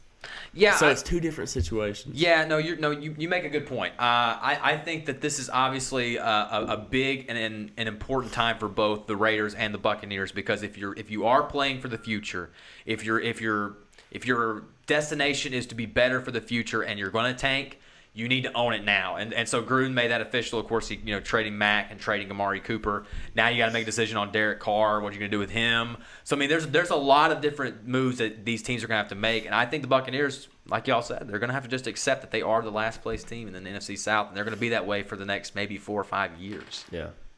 And until you find the next quarterback who's going to be replacing, obviously, Fitzmagic because he's up there in age. Jameis is going to be struggling. I think he's the head case right now. He still hasn't matured in this league personally, maybe not even as a player. So I think you've got to move on from Jameis, whether you don't re-sign him and he goes and tests free agency or you do try and trade him. I think they're probably already doing that. Another team that's also testing the boundary, apparently there was a report I saw on Twitter that the Giants are actually still taking calls for Odell Beckham Jr. Apparently, even after they signed that contract, they're still keeping options to trade him off. What's going on right now? Speaking of dumpster fires. Yeah, speaking of the Giants. So another trade that's actually is looking like it's going to happen is the Broncos have actually said that if they lost the game to the Chiefs, they were looking to trade Demaryius Thomas, right? Demaryius Thomas, and they lost. Yeah. So that's a big rumor of a trade for Demaryius Thomas. Wow. So you have some wide receivers that have potential to move around here. I mean, so I guess. So if you're the Raiders, you've got all these picks lined up. Do you trade one of these picks for these proven wide receivers? I mean, obviously Odell, but that's a huge aspect. I don't think so. I think if you're the Raiders, you traded stick with your plan? You traded one of your best receivers, Amari Cooper, for the draft picks. You're selling yourself for the future. You want young, talented players. You want to try and get these players of the future. You want to just leave it. I think Demaryius Thomas's destinations are going to be some contingent. I think maybe a team like the Patriots might make a move for a Demaryius Thomas. Maybe the Jacksonville Jaguars make a move for that. I don't know. I think there's lots of teams that can possibly make a move for these big name players. But I think you look at the situation in New York. That is so interesting because they're doing such a poor job of shuffling Eli out the door. Yeah. What is the easiest way to get him out? Because if you just bench him, I don't think that's a good look. You draft a quarterback in this class. You draft a Justin Herbert or Drew Lock, and you use them as a bridge. And get Justin Herbert. But the thing, okay, that's the thing though, guys. Are you just going to just let Eli just ride out in the sun and not sign him again? Are you just let him play out the rest of the year? I see. That's the thing. They missed their opportunity to do that last year. There has to be some mutual agreement between the Giants and Eli. He's done so much for this franchise, although controversial. I will agree. He's had a career that has featured 2 Super Bowls. He's a 2-time Super Bowl champion. You can't just say, "All right, Eli, you know what? Get out." There has to be some easy way to transition. And I think that's the way. You get a new quarterback. Yeah, so do you think that you draft a quarterback this year? Which I've made the argument to Stephen Plain. Don't cut him. Let him tool that quarterback next year, maybe. Yeah, well, I'd start. I mean, any quarterback right now has got to be kind of like the Brett Favre, Aaron Rodgers situation. What'd they do? They let Brett Favre kind of ride out until he came out of retirement like 3 times. Yeah, but Brett Favre couldn't make a decision if he wanted to retire, if he wanted to do this, if he wanted to do that. I mean, we know Eli. I know they're 2 different players, but Eli Manning's still a Hall of Famer. Absolutely. So you got to treat it like this. We've had this discussion before. It's close if he's a Hall of Famer or not. Oh, no. Eli's a Hall of Famer. You can't keep him out of the Hall of Fame. Look, Steven, look, this is taking a lot from me because I don't think we had this discussion actually on our previous show that we did before this of whether or not Eli was a Hall of Famer. Back then, I actually made the argument that Eli was a Hall of Famer, and you made the argument that he was not. I did, but then just when you sit back, just his stats wise, you can't put him in the Hall of Fame.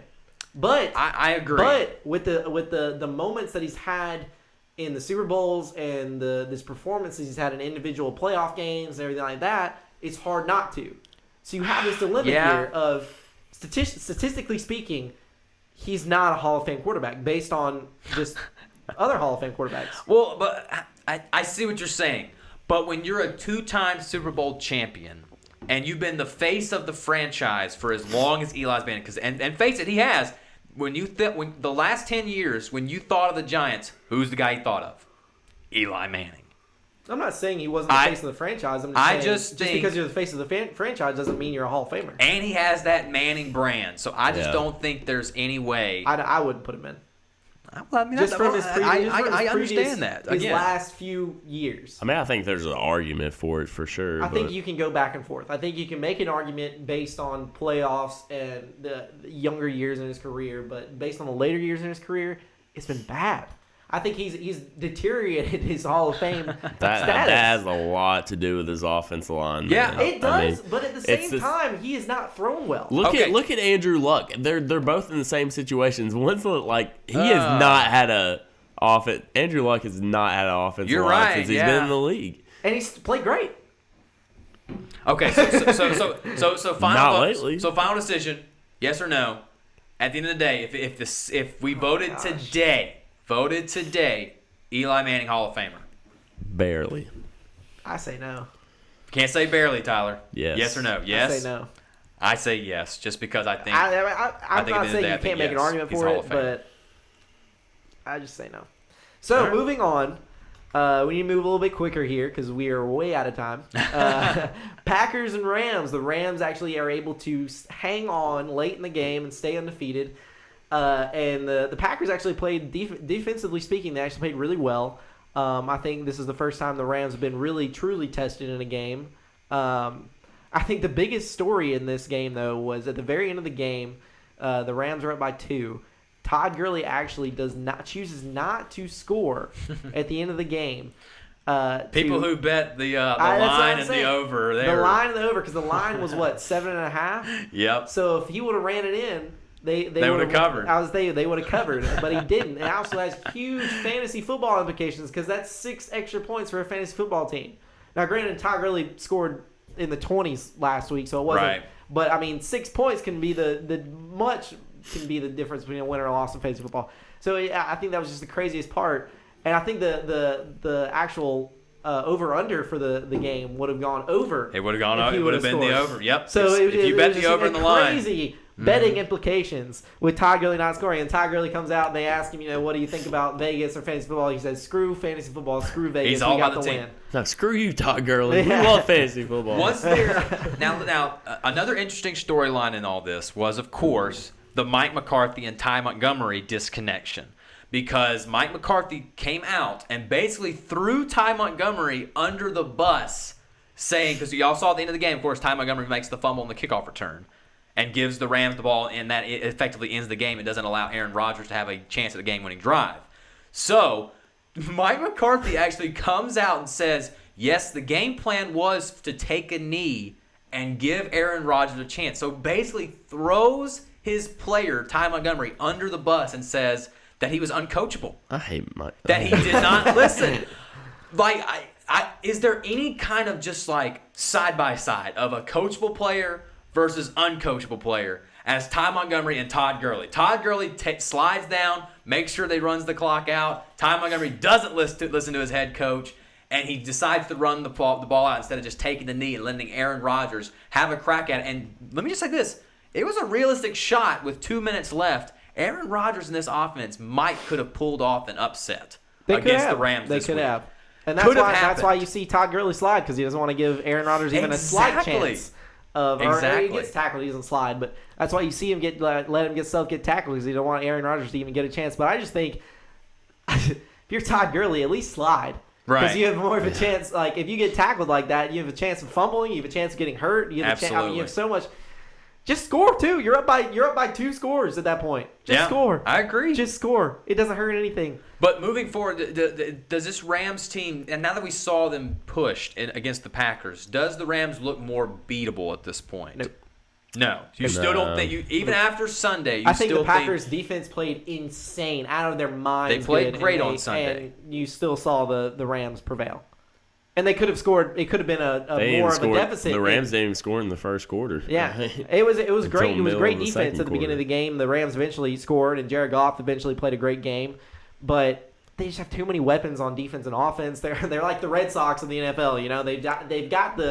They've got it everywhere. So what you're saying is, the only thing I worry about is the inexperience of the Rams, and mainly Jared Goff. I think in the playoffs, especially because you saw them last year have high hopes in the playoffs.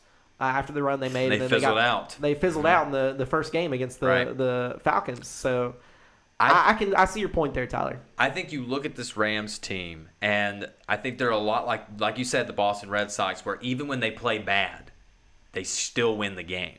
That's what's so scary about this Rams team is, like you said, Tyler, they only score in the first quarter, and they still come out with a victory in the end of it all. I think this Rams team is going to coast through a lot of these games. Now, I think this next week against the Saints, and of course we're going to talk about that here in just a second, they are going to be tested.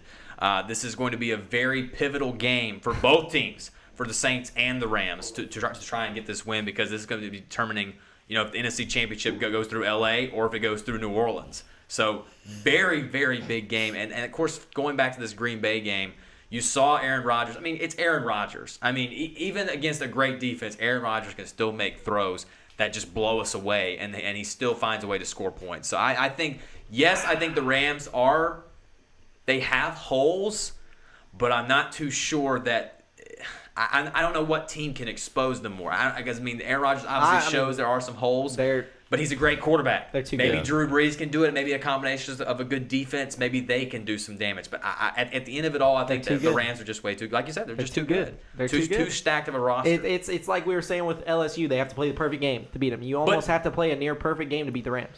Do they eventually lose a game, though? Do they lose a game this year? I think they go undefeated. I think they'll lose a game because, I mean, you play 16 games in the NFL. It's so hard. When they get that 1 seed wrapped up, maybe they rest their starters. It's so hard to play, just your top level each week. It's 16 straight weeks in a row. It's very difficult. So yeah, I'll agree with that. So I think they slip up. It's kind of like will the Warriors lose a game? Well, yeah, the Warriors lose a game because they play 82 games, and you'll miss something. You won't get hyped up enough for a game. Speaking of the Warriors, Klay Thompson just broke the NBA record for threes tonight. Oh, really? Yeah, he broke Steph Curry's with 14. 14 threes? 14 threes. Yeah. Wow. Yeah. I mean, just... He had 52 points. Wow. Ridiculous stuff from Klay Thompson. I mean, I think, just quick little, NBA take. Klay Thompson, I think we forget how good he is a lot of times because he's in the shadow of Steph Curry all the time. Arguably, probably the greatest catch and shoot shooter of all time. Yeah, you can. I think so. I think he might be. I think him and Ray Allen. You can say Reggie Miller up there. Kyle Korver. You can say Kyle Korver, but I just think with the ability to score anywhere on the court, I still give Ray Allen the slight edge. I think over Klay Thompson. Over Klay Thompson, but see, my only thing is with Klay Thompson is anywhere on the court, he doesn't even take a dribble. There was one game where he scored 40. He took 3 dribbles, I think, all game. They just passed to him. He just turns and shoots. We all see what he does offensively. I think where he's really undervalued is defensively. Yeah, he's a great wing defender. Yeah. Quick scoring update also from Buffalo. The Bills have the ball, and they are down 9-3. The Patriots lead Buffalo 14-52 in the third quarter. So a little closer than maybe the odds makers thought the Pats and the Bills game would be. Interesting to see 9-3. Patriots only leading by 6 points, and the Bills have the ball. So the Bills have a pretty good defense. Yeah, not a bad. So slowing down Tom Brady in that offense. So should be interesting finish in that game as well. You lost Sony Michel too this week. You don't have Sony Michel playing, and I think that hurts because the Pats, they like to run the ball. Even if they run by committee, they like to have a run game, slow the pace down. Let Brady handle it, and I just think it's tough to do without a great running back. They have 10 rushes for 32 yards right now. Absolutely. And they were. You heard maybe Kenyon Barner, maybe somebody else. It's 4 yards, 9 yards. Nobody's had a big run. So before I know we're pressed for time, but before we get off here, what we have to talk about, Steven. No. The game last night. Don't tell me you're slipping up. I know you don't want to talk about it. Rip my prediction. I know he doesn't want to talk about it. I don't want to talk about it. I wrote in here I wanted to talk about it. All right. I have it down. Well, you already know I've got some stuff to say, but I just want to hear what you guys think. Saints-Vikings last night. So tell me what you think. My questions after this game. Well, I think it was a fun game to watch. I was excited to watch it. I always like watching the Vikings even when they lose because I think they're an exciting team to watch. So my things were one of my questions now for you guys actually is I can't decide if the Vikings are legit or not. Because one week they'll have a great week and they'll be like, oh my gosh, this might be the team to beat, and then the next week they just crumble and they score and they play well enough, but they don't play to a championship level contention, and their defense is great one week and then it's terrible the next week, and then their offense is just moving the ball incredibly fast and you can't stop them, and then all of a sudden they just stagnant.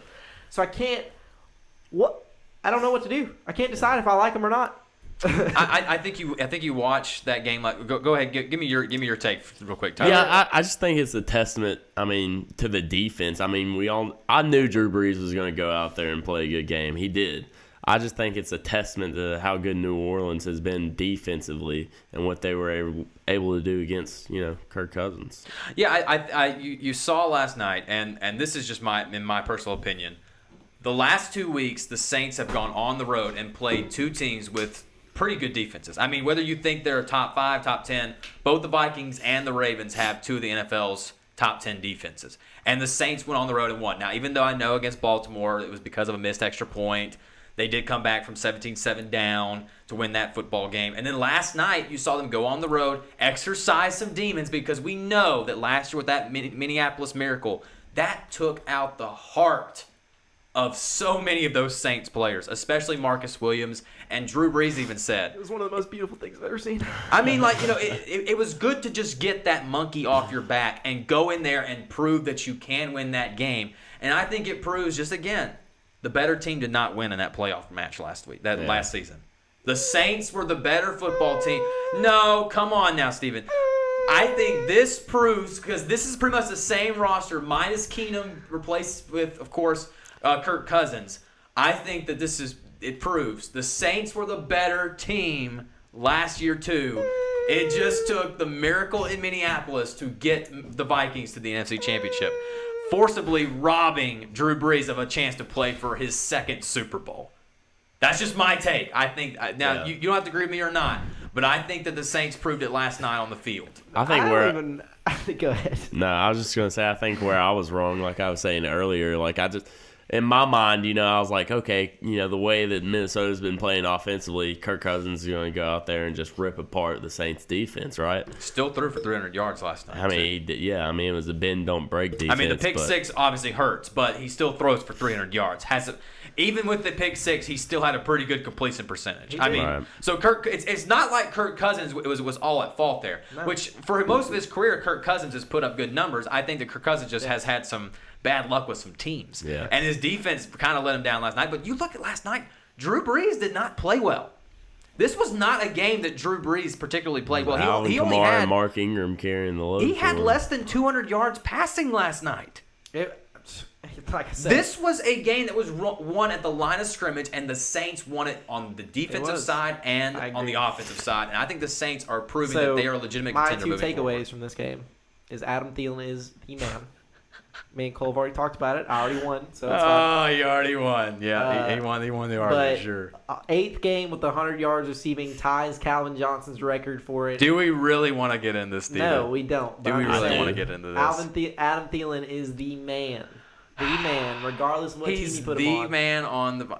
Okay, whatever. Because apparently Stephon Diggs is the better receiver on that team. Adam Thielen wasn't even better than Wes Welker. He isn't.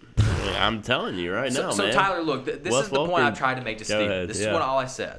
I think that Adam Thielen benefits from the fact that because defenses cannot double team either of them, because they are both so good. This is what Steven's getting wrong here. I'm not saying Adam Thielen is not a good wide receiver. I think he's top 10. I just don't think he's better than Stephon Diggs, and I don't think he's better than Antonio Brown. Stephon I don't Diggs think he's better than a bunch of double teams. I don't think he's better than DeAndre Hopkins. He's not. No, he's definitely. I don't think he's better than Jarvis Landry. Okay.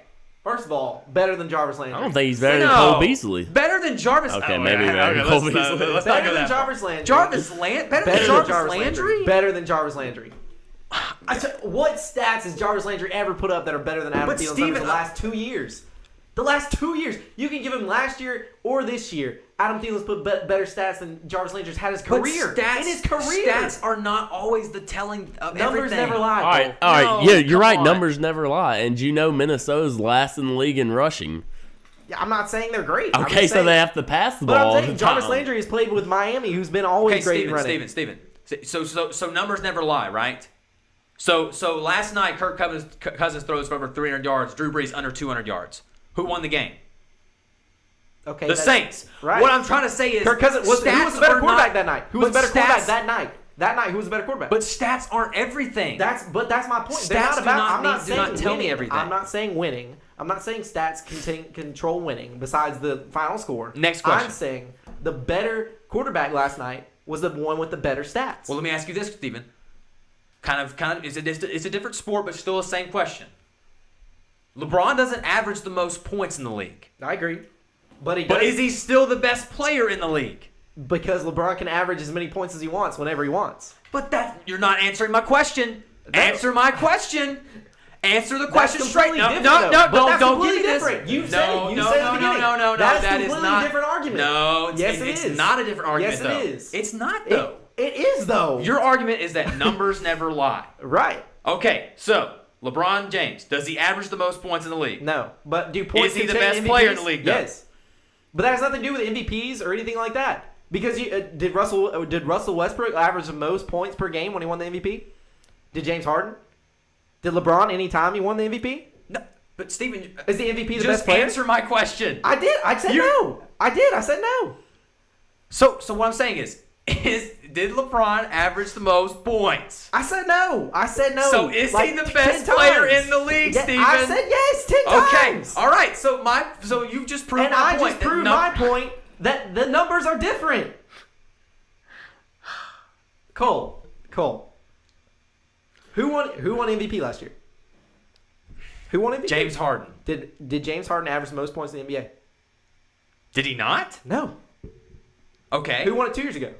Wait a minute. Who won it 2 years ago? But then you're making my point, though. No. Because the best player won, and he didn't average the most points. That's literally what my argument is. The best player is LeBron James, not James Harden. That was literally my point. You just said it. LeBron James is the best player, not James Harden. But he still didn't win MVP. But neither did James Harden, who didn't average the most points.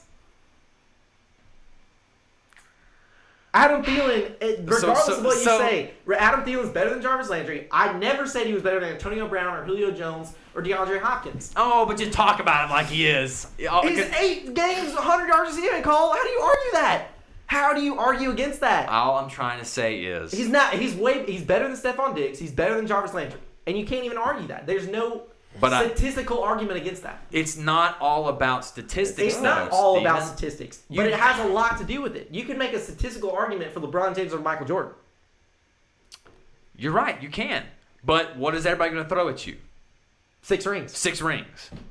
So what I'm going to throw to, and this is all I've got to say, is that I think that the reason why Adam Thielen benefits the most from this is, yes, he is a great receiver, but Stephon Diggs draws the most of the double teams, and that creates one-on-one matchups for Adam Thielen to take advantage of. So even if Stephon Diggs draws double teams are stupid for doing that because Adam Thielen is averaging more touchdowns and more yards than Stephon Diggs. So why would you do that if you're a defense? Well, I don't know, Steven. Maybe for the fact that the Vikings still are not winning games, and so that proves to be a winning formula for them. You can make that argument against anybody, though. You made the same argument against Saquon Barkley. That's like saying Saquon Barkley's not good because his team's not winning games. I'm not, again, I didn't say that Adam Thielen wasn't good. I didn't say that Saquon Barkley wasn't good. All I'm saying is that just because guys are putting up numbers doesn't equal wins. I never said it did. I'm not saying it equals wins. I'm just saying he's better than Jarvis Landry and Stephon Diggs. You can't, there's no argument against that. Statistical or otherwise. Touchdowns, stats, receptions, yards. I'm just saying yards per catch. Look at Julio Jones. Julio Jones hasn't scored a touchdown all year, but do you think that Julio Jones isn't better than Adam Thielen? Guess who's been benefiting from that? Calvin Ridley. Oh, yeah. Wait a minute, Steven. Hold up a second. So, wait a minute. Maybe the numbers do lie a little bit because Julio Jones hasn't scored all season long. What do you think the cause of that is? What do you think the cause of it is, Steven? What do you think the cause of Julio Jones not having a touchdown all year is? Julio Jones also had over 100 yards in most of his games. No. Answer my question. Answer my question. I'm not talking about touchdowns. Why has Julio Jones not scored a touchdown all year? Huh? Why? Because Matt Ryan sucks at throwing into the red zone. No. You want to know how many targets he has in the red zone and one-on-one matchups he has in the red zone, Cole? Because we can talk about that. Tyler, answer my question. Why is Julio Jones not scoring? Because he's double teamed every single game. Because he gets double teamed. So who benefits from it? Calvin Ridley, Mohamed Sanu, Austin Hooper. Thank you. We can move on. So you're saying Calvin Ridley is trash? No, I'm saying that Calvin Ridley benefits. Is Mohamed Sanu trash? He's literally not getting my point. Is Mohamed Sanu trash? He doesn't understand my points. Is Mohamed Sanu bad? Is Calvin Ridley bad?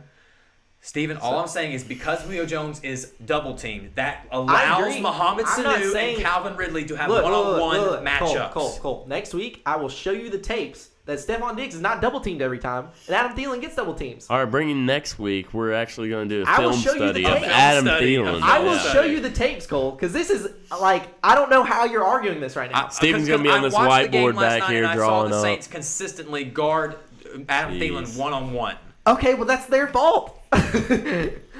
It's not his fault for putting up numbers one-on-one. I'm saying that Stephon Diggs draws so much attention. So you're saying that Stephon Diggs had more double teams last night than Adam Thielen? I'm saying that because I will bet you $100 Adam Thielen had more double teams last night than Stephon Diggs. I'm willing to bet you that a safety was over the top of Stephon Diggs more times than not over Adam Thielen. I am willing to bet that. I'm saying double teams. I'm saying I'll bet you money. Okay, well that's a double team. What were we talking about? If a safety what were we just talking about? Double teams. We were talking about safety over the top. We were talking about double teams. That's double team when a safety plays over the top. Okay, and I just said more double teams. Adam Thielen got more double teams.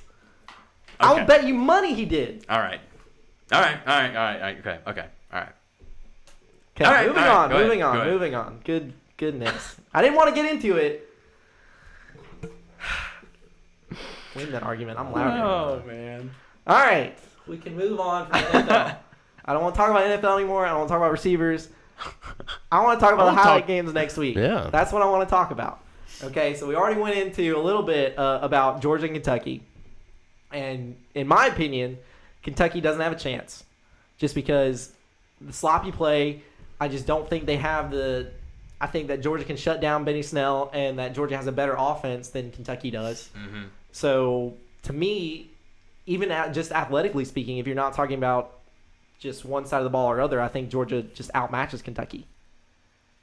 So, even if it was at Kentucky, I just think that there's not much of a shot I think there. we touched on it. I think that Georgia is just the better football team, that they play the style of play that's going to really play into Kentucky's hands, but I think they're going to really see the talent gap on Saturday, and we're going to see how deep this Kentucky team is. And once we get to the fourth quarter, I think Georgia's just the more talented team. They're deeper, their roster's deeper, and that's what's going to win the game ultimately for Georgia. Is they're just a deeper roster. Their running backs can go deeper, their defenders can go deeper, and I don't think Kentucky can. As the game wears down, We'll see who Kentucky really is. Do you think it'll just be a wear down game, or do you think that Georgia? Oh yeah, I think it's going to be a game that Georgia just leans on Kentucky for 4 quarters, and eventually they break. I think their defense eventually breaks, and I think that Benny Snell, I think they're going to force Tyler Wilson to win the game. Tyler Wilson won the game obviously last week against Missouri, even though Missouri made Kentucky one-dimensional. But I think that Georgia's just that much better. I think you're looking at a Missouri. 27-13 game, Georgia. 27-13. I like that score. That's a good score. That's a good score. I would go 35-17 is what I'm going to go. I'm going to go 35-17. I'll go 28-17. Just one more than Tyler. I'll do the Price is Right. Meet in the middle. I'll do the Price is Right game there, where I just bet one more than somebody else. So. Is that a hint that Steven watches The Price is Right? Yeah, is he a fan of The Price is Right? I don't think I've ever seen Price is Right. I just know that people do that, and they're like, "Oh my god!" So you've never watched the show, but I know that's a thing on the show. Is like. That's like saying it's like when you bet on something, you're like waiting on that person to bet because you're like, oh, okay, what is this? He just puts on this squirrel costume and he turns squirrely. And he turns squirrely. He's like making these arguments for wide receivers and he's talking about game shows. Like what's gotten into him tonight? I made the argument for receivers last week. Well, I made it last night too. You just have this flair and attitude about you tonight. I don't know what's gotten into you. I was doing the same thing over the phone. It was just on text message last night. And you didn't see me in person. Tyler, you should see this text message. It was super long. Steven sent me this super long text. And I won because it was long. He didn't win. I just didn't reply. Length and volume win arguments. Okay, remember that, guys. Steven thinks that as long as you talk louder, the louder person or wins. you send a longer text message, apparently you win the argument. Okay, so we're all on board that Georgia's winning Saturday, right? Okay. So Georgia wins. All right, next game. What's the next game, Steven? We got to start wrapping up. West Virginia at Texas. This is a big game for the Big 12. West Virginia can remain just one loss. They can win at Texas. I think they have a great chance with Texas's just bad defense. Yeah. I'm interested to see how Texas can handle if they can put up similar numbers against West Virginia, who also has a terrible defense. But I think that coming off a loss. As I say, but I think West Virginia just has the better offense. Oh yeah, with Will Greer and company. Yeah. But I think Texas adds a little bit more run game than West Virginia does, though. So I do think it'll be an interesting matchup to see. And I think it'll be a very high-scoring matchup. So I think those are always interesting games to watch. It's like you see like games like Oklahoma, Texas Tech, or really any Big 12 versus Big 12 is always going to be a high-scoring game because they don't have any defense. Yeah. So big game that'll affect the Big 12 conference. As I say, any picks? This is a tough one because I want to see how Texas rebounds. I want to see how they respond. But I think I'm going to go with West Virginia. I think it'll be a high-scoring game because West Virginia's defense is Will Greer's a bro, dude. Yeah. He's a bro. So I agree with Tyler. I think Texas is coming off a loss. It's going to be tough for them. I'll also go West Virginia. I don't think this game is going to be as close as this one this past weekend. I think West Virginia pretty much puts this game away 42-24. I'll go West Virginia. I'll go West Virginia 45-35. So it's a 10-point game. That's a close game. Pretty much a shootout. I think Texas will keep it close. I don't think West Virginia is good enough to blow it away. Yeah. But I think they're a better team in general. 42-38. 42-38. 42-38. Even closer. I think 42-24 is more likely. I think that Texas. I just don't think Texas can score enough points to keep up with West Virginia. I think this offense for West Virginia is just so potent with Will Greer leading the way. So another big game that can decide the outcome of a conference is Penn State at Michigan. I think Penn State will got a big win against Iowa. Yeah, it was a very close game. Michigan's been playing a lot better since their first game of the season against against Notre Dame, right? Yes. Right, their first yes. game. So I think they've been progressing. Their only gradually. loss of the season. As I say, only loss of the season. They've been progressing gradually throughout the season since then. So I think it's a big game. It can potentially. Is it at Penn State or is it at Michigan? It's at Michigan. It's in the Big House. So well, I think this is the game everybody's watching for Michigan, because this is going to be kind of the last real test Michigan might have before they play Ohio State. So if you get over the hump of Penn State, it pretty much comes down to Ohio State and Michigan for the chance to play in the Big Ten championship. So I think if you're Michigan and Jim Harbaugh, this is the game that you got to win. Yeah, Michigan's sitting pretty right now. This is one of those. Go ahead, sorry. No, you're fine. I was just saying they're sitting pretty right now, especially in the playoffs. So I think they're not going to let this one slip. Now let me ask y'all this: is this a must-win game with Ohio State sitting there still controlling their own destiny? Whether you think Ohio State can still get a playoff or not, they still technically control their own destiny to win the Big Ten and give a chance. Must win for Michigan. Michigan has to win this game. Well, this is one of those big games that we talk about where Jim Harbaugh has just not done great in these big games. So this is kind of one of those another tests. We saw a little bit against Michigan State, but they haven't been great this year or anything like that. But this is just another one of those tests of where we can see Jim Harbaugh's true colors, and if he can actually coach a team against get to the Big Ten championship. You know who controls their own destiny right now? Purdue. No, I'm not kidding. I didn't think about that. No, he's serious. He's serious. I'm so serious. They scored 49 on Ohio State. I'm serious. I think but Purdue they were what, 3-3 going into that game? 4-3. But what is their conference record? No, their conference record is better. I'm just saying they're in general. Is Purdue still? Are they still in the race for the Big Ten? No, they can seriously win the Big Ten.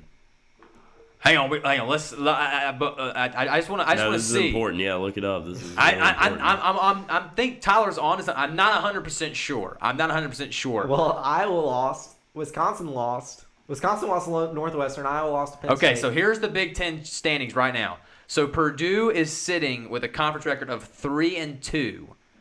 Now the leader of their division is Northwestern at 5-1. Just beat Wisconsin. Who just beat Wisconsin, who's now 3-2. So Purdue is Purdue tied. Played Northwestern yet?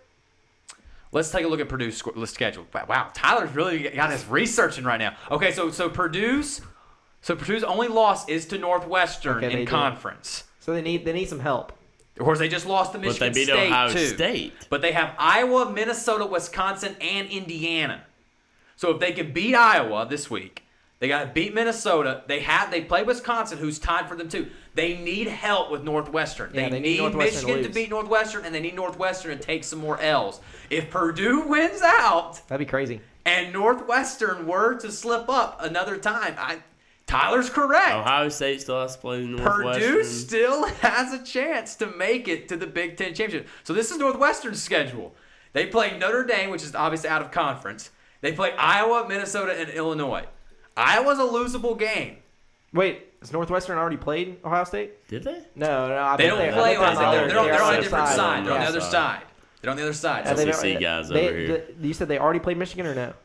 Or they don't play Michigan? Northwestern already lost to Michigan. Yeah. Already lost to Michigan. Okay. Already lost to Michigan. So their remaining conference opponents are Iowa, Minnesota, and Illinois. So either team can. It could happen. I'd love to see Northwestern win that. Tyler, if this does happen, if Purdue makes it to the Big Ten, me and Steven both owe you a drink. Please. We both owe you one because what a prediction. Make this bet.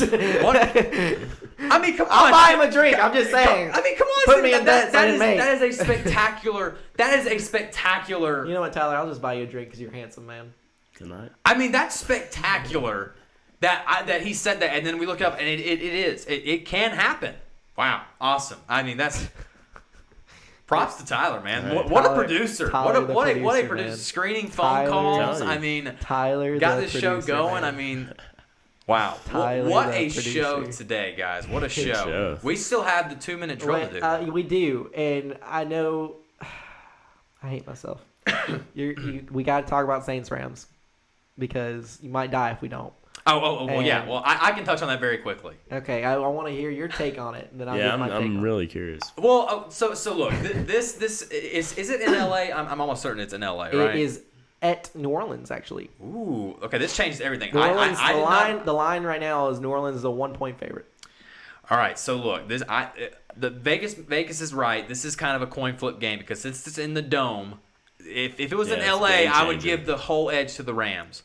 But since it's in New Orleans, I'm telling you, there's something about this Saints team.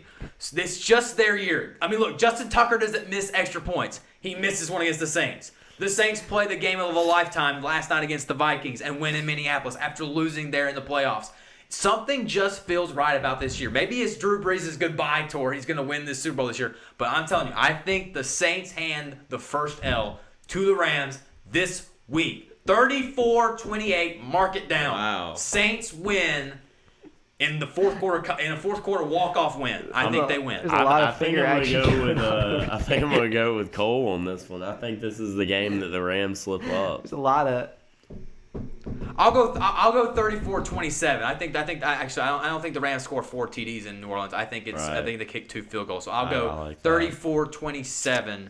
New Orleans wins by just 1 score. So my other thing that I didn't get to because we got on that sidetrack there was my other thing for the Saints Vikings was that Saints. I hate to say it. I've actually always liked the Saints decently. Until I met Cole, and then I just hate him now. Because I always liked Drew Brees, and I'm like, oh, man, I just freaking hate Drew Brees now. I don't hate him, but still. Hard not to like Drew Brees. It's really just the Saints. I was going to say, he's a good guy. I can't not like him, but I don't like the Saints anymore. But the Saints are legit. They're a legit contender. They've proven it they've proven it over and over this season. Their defense is just, for some reason, the first 2 games every year, they have to suck really bad, and then they have to play good. I don't know what it is. And they start pick it up. I guess they start getting it together, and but they're playing great. Their defense is playing great, and And the addition of Eli Apple. Yes, I love the addition of Eli Apple. I like it, but Eli Apple has not been what I thought he would be. Because he only played 1 game, Steven. I mean, he's had a bad bad game. He had a bad, but I'm saying in New York. Oh, okay. He was bad. So I'm not saying Saints. I'm saying in New York he was playing bad. Well, that whole Giants team was a mess. I mean, I agree, but I'm just saying he wasn't. I was expecting him to be much more of a lockdown than he was. I'm just saying that you combine it with Marcus Williams, Ken Crawley, you combine it with Marshawn Lattimore, and now you add Eli Apple. Right, he's a good Saints addition. Secondary can pretty much throw whoever they want to in one-on-one coverages and in their different schemes that they're going to use defensively. Except for against outfield. But anyways, Saints are legit. They're a legit contender. I won't do it again.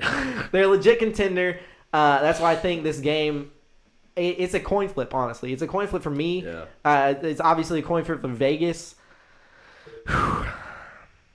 Best game of the year right here. I think this could be one of the best games we see. This could be the game of the year. I think it has potential to be really close. I'm going to stick with the Rams, though. I'm going to stick with the talent. That's hard not to pick the Rams. It's hard. Really hard. I'm not going against the Saints because I hate them, even though I do. No. I'm not. I think the Saints have a legitimate. It's so hard to go against them because they're in New Orleans. You have Drew Brees at quarterback. You have Michael Thomas, Mark Ingram, Alvin Kamara. You have a defense that's just getting it together for some reason or somehow.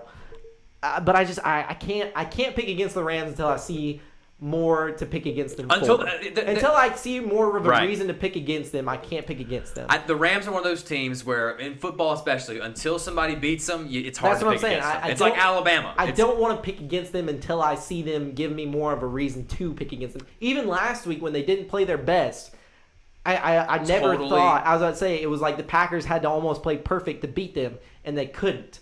Totally respect that. So I will say the Rams win by a field goal. I'm not going to say the final score, but I'll say they win by a field goal. It'll be a close game throughout because I do think this has potential to be game of the year like we talked about. Cannot wait for this game because, like I said, this has huge. Is this a Sunday night game or is it huge game? I don't think it's a Sunday night game because I don't think they can feature the same team twice in back-to-back weeks on Sunday night. But that would be cool. It would be cool to see a Sunday night game. But like I said, this is a huge game for both teams because the winner of this game. Did they play at the same time as the Falcons?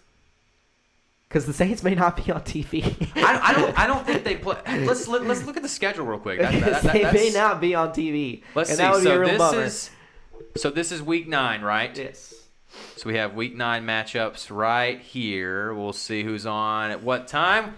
So the Thursday night game is Oakland and San Francisco. Whatever.